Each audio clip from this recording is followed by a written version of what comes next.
Corona virus کی منحوس وبا نے سماج کے تمام طبقات کو یکساں طور پر متاثر کیا ہے۔ انسان خود کو اس وبا کے قہرناکی سے بچانے میں عموماً ناکامیاب ہی رہا ہے۔ شعر و ادب سے وابستہ شخصیات بھی اس مہلک وبا کی زد میں آ کر یکے بعد دیگرے فیصلہ کن ہوئیں اور ہم کچھ بھی نہ کر سکے۔ مدد تو دور، ان کے آخری سفر میں شریک بھی نہ ہو سکے۔ بے بسی کے اس احساس کو کم کرنے اور پسماندگان و متعلقین کے غم میں شریک ہونے کی اپنی سی کوشش میں کیا حرج ہے۔ پیش ہے حساس دل رکھنے والے شاعر و ادیب رضوان احمد فاروقی کے تاثرات۔ ناظرین السلام علیکم۔ کوئی کہہ سکتا ہے کہ خبر پرانی ہے مگر غم ابھی نیا ہے، وہ ہرا ہے اور اس کو منتقل ہونے میں وقت لگے گا، اس لیے ضروری ہے کہ جو لوگ ہمارے درمیان نہیں رہے ان پہ وقتاً فوقتاً گفتگو ہوتی رہے۔ اسی سلسلے میں مہتاب حیدر صفی پوری پہ گفتگو کا آغاز کرتا ہوں۔ مہتاب حیدر صفی پوری بھی 20 اپریل 2021 کو شام 6 بجے بیوی بچوں کو روتا بلکتا چھوڑ کر اپنے مالک کے حضور پہنچ گئے۔ اعزاء و احباب نے انہیں ان کے آبائی قبرستان صفی پور میں قریب صبح 8 بجے سپرد خاک کر دیا، مگر ابھی بھی احباب میں سے بہتوں کو یقین ہی نہیں آتا کہ مہتاب حیدر ہمارے درمیان نہیں رہے۔ مہتاب حیدر بڑے شاعر تھے، نہ ہی بڑے ادیب، مگر وہ اپنے آپ میں انجمن ضرور تھے۔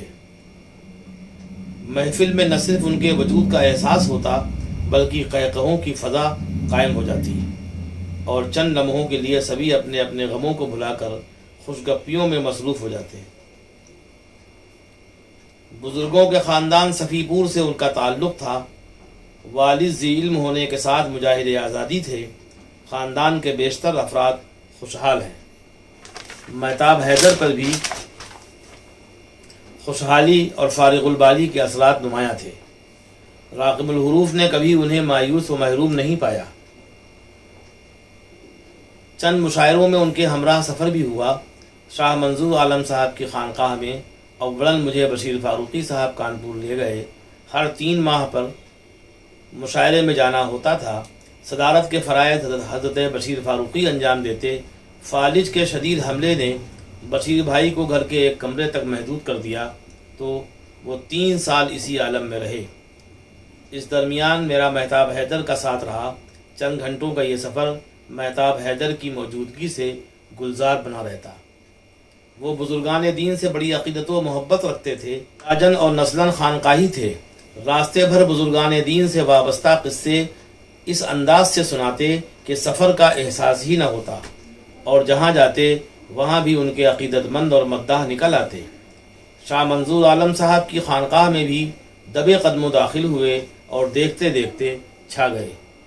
لکھنؤ میں نبی رضا شاہ المعروف بدادہ میاں کے عرس مبارک کے موقع پر ہر سال وہ تشریف لاتے، مشاعرے میں شرکت فرماتے، طرحی اور غیر طرحی کلام پیش کرتے اور خوب پسند کیے جاتے، اور کوشش رہتی کہ شکیل غیابی کو ضرور مدعو کیا جائے۔ بار بار پوچھتے کہ شکیل غیابی سے کہہ دیا ہے۔ ان کا یہی اخلاص شکیل غیابی کو کانپور کی خانقاہ اور دیگر مشاعروں تک لے گیا۔ شاید اسی لیے وہ ان کے انتقال سے ایسے ٹوٹ گئے ہیں کہ زبان و قلم خاموش ہیں۔ مہتاب حیدر کا جن شعراء سے تعلق اور قرب تھا، انہوں نے ان سب کو اپنے تعلق اور قرب کا فائدہ پہنچایا۔ چند برس قبل انہیں اجمیر شریف کے مشاعرے میں شرکت کے بعد عمرے کی سعادت ملی تھی۔ انہوں نے خواجہ معین الدین چشتی اجمیری رحمۃ اللہ علیہ کی چوکھٹ سے ارض مقدس کا سفر کیا تھا۔ دل و دماغ کو وہاں کے روح پرور مناظر سے منور کیا تھا۔ بعد میں ان کے کلام اور شخصیت میں نمایاں تبدیلی کو اہل دل نے محسوس کیا تھا۔ خانقاہی مشاعروں میں انہیں بغور سنا جانے لگا تھا۔ رام پرکاش بے خود، سنجے مصرا شوق اور واصف فاروقی صاحبان کو بھی انہوں نے خواجہ اجمیری کی مزار مبارک پر ہونے والے مشاعروں میں مدعو کرایا۔ وہاں انہیں خوب نوازا بھی گیا۔ یہ حضرات بھی انہیں عزیز رکھتے تھے اور یہی حضرات ان کے شعری سفر میں کافی مومد و معاون بھی رہے۔ لیکن سیکھتے رہنے کا جذبہ انہیں شہسواروں سے آگے نکال لے گیا۔ مشاعروں میں وہ جس طرح کھل کر آنکھ میں آنکھ ڈال کر پڑھنے لگے تھے، وہ ان کی کامیابی اور دوسروں کی پریشانی کا سبب ضرور تھا، مگر مہتاب صاحب ان سب باتوں سے بے نیاز مشاعرے اور نشستیں پڑھتے رہے، دوستوں کے دوست رہے۔ رشک و رقابت اور حسد و نفاق تو ان کے قریب بھی نہ پھٹک سکے، اسی لیے ان کے چہرے اور آنکھ کی چمک برقرار رہی اور وہ دلوں میں جگہ بنانے میں کامیاب رہے۔ شاعروں میں واقف فاروقی، رام پرکاش بیخود، سنجے مصرا شوق کے علاوہ صغیر نوری، افضل منگلوری، فاروق جائسی اور شکیل غیابی وغیرہ سے ان کے مخلصانہ مراسم تھے۔ پروفیسر ملک زادہ، منظور احمد اور دیگر اکابرین ادب انہیں پسند فرماتے تھے۔ مجگواں شریف کے سلطان عارف علی شاہ سے انہیں بڑی عقیدت تھی، ہر سال ہونے والے مشاعرے میں پیش رہتے۔ ادھر چند برسوں سے صوفی سید اظہار علی کے بہت قریب ہو گئے تھے۔ تیرگاؤں میں خانقاہ شاہ عبد الرحمن رحمۃ اللہ علیہ پر حاضری دیتے اور صوفیانہ مشاعرے میں شرکت کرتے۔ اس برس بھی 20 مارچ کو ہونے والے مشاعرے میں وہ تیرگاؤں کے صوفیانہ مشاعرے میں صوفی صاحب کی دعوت پر دوسرے شعراء کے ہمراہ تشریف لے گئے تھے۔ پورے دمخم سے کلام پیش کیا تھا، خوب نوازے بھی گئے تھے۔ تصاویر شاہد ہیں کہ جتنے ہار و پھول ان کے گلے میں ہیں، اتنے شاید ہی کسی چھوٹے بڑے شاعر کو نصیب ہوئے ہوں۔ پھر 25 مارچ کو مدرسہ حفصہ للبنات یاسین گنج کے ترہی نعتیہ مشاعرے میں وہ تشریف لائے اور اپنے کلام سے منتظم پروگرام قاری رضی الدین، صدر نشست مولانا یقین فیض آبادی اور شعراء و سامعین کو متاثر کیا۔ طلباء مدرسہ نے ان کے کلام، ترنم اور نثری گفتگو کو پسند کیا۔ خاص بات یہ رہی کہ قاری صاحب نے چلتے وقت جو لفافہ ان کی نظر کیا تھا، وہ انہوں نے یہ کہہ کر قاری صاحب کو واپس کر دیا کہ آپ بچیوں کی تعلیم و تربیت کا جو کام کر رہے ہیں وہ بہت بڑا ہے۔ نیز انہوں نے اپنی تقریر میں کہا کہ ہمیں اس طرح کے تعمیری کام کرنے والوں کی مدد کرتے رہنا چاہیے۔ 7 اپریل کو سترک بارہ بنکی کا خانقاہی مشاعرہ ان کی زندگی کا آخری مشاعرہ ثابت ہوا۔ اس مشاعرے میں شعراء نے بتایا کہ انہوں نے خوب رنگ جمایا۔ کسے معلوم تھا کہ یہ مشاعرہ ان کی زندگی کا آخری مشاعرہ ہوگا۔ اپنی شاعری و بے تکلف گفتگو سے ادبی محفلوں کو تازگی اور توانائی بخشنے والا شاعر ہم سے اس طرح بچھڑ جائے گا اور چھوڑ جائے گا خوشگوار یادوں کا لامتناہی سلسلہ۔ Doctor Wajahat Farooqui, doctor Shamim Siddiqui, doctor Rukhsana Nikhat Lari, Ahsan Nazmi, Sufi Bastavi وغیرہم کے سانحہ ارتحال کے بعد اپنے رب سے دعا کی تھی کہ مولا اب بس، اور سوچا تھا کہ اب یہ سلسلہ تھم جائے گا، اب شاعروں و ادیبوں کے غم میں آنسو نہ بہانا پڑیں گے، مگر یہ سلسلہ کہاں تھما۔ آج بھی چہار سمت آہ و بکا کی آوازیں ہیں، ہر عمر کے بوڑھے بچے جوان پیہم رخت سفر باندھ رہے ہیں، سماج کے تمام طبقات مبہوت ہیں اور ہر تدبیر بے سود معلوم ہو رہی ہے۔ مشورہ دینے والے مشورہ دے رہے ہیں کہ واٹس ایپ اور فیس بک پر اس طرح کی دل دہلا دینے والی خبریں نہ دی جائیں۔ جذبہ نیک ہے، جذبہ صرف یہ ہے کہ انسان کو رنج و غم کے ماحول سے نکالا جائے، ایسی باتیں کی جائیں کہ جس سے خوشگوار ماحول پیدا ہو، کسی کا بلڈ پریشر نہ بڑھے، مگر یہ انسان کے بس میں کب ہے؟ تو پھر کیوں نہ اظہار رنج و غم کے ذریعے ہی اپنے غم کو ہلکا کر لیا جائے اور پسماندگان و متعلقین کے ڈھارس بنانے کے لیے ان سے اظہار ہمدردی کو بہر طور لازم سمجھا جائے۔ عالمی شہرت یافتہ شاعر محترم واصف فاروقی فرماتے ہیں، کیا نیک سیرت اور خوش اتوار شخصیت تھی حضرت مولانا رئیس الشاکری ندوی دامت برکاتہم کی، افسوس کہ ہم ایک اور باغ و بہار شخصیت سے محروم ہو گئے۔ وہ فرماتے ہیں، مولانا اور ان کے اہل خانہ سے کم و بیش 45 برسوں سے بے تکلفانہ تعلقات تھے۔ ہم نے مشاعروں کے سفر کیے، شب داریاں کی، کتنی ہی محفلوں اور مشاعروں میں ہمراہ رہے۔ اب یہ پیاری شخصیت نہیں مل سکے گی، یہی احساس اندر ہی اندر توڑے دے رہا ہے۔ لکھنؤ کچھ ماضی کچھ حال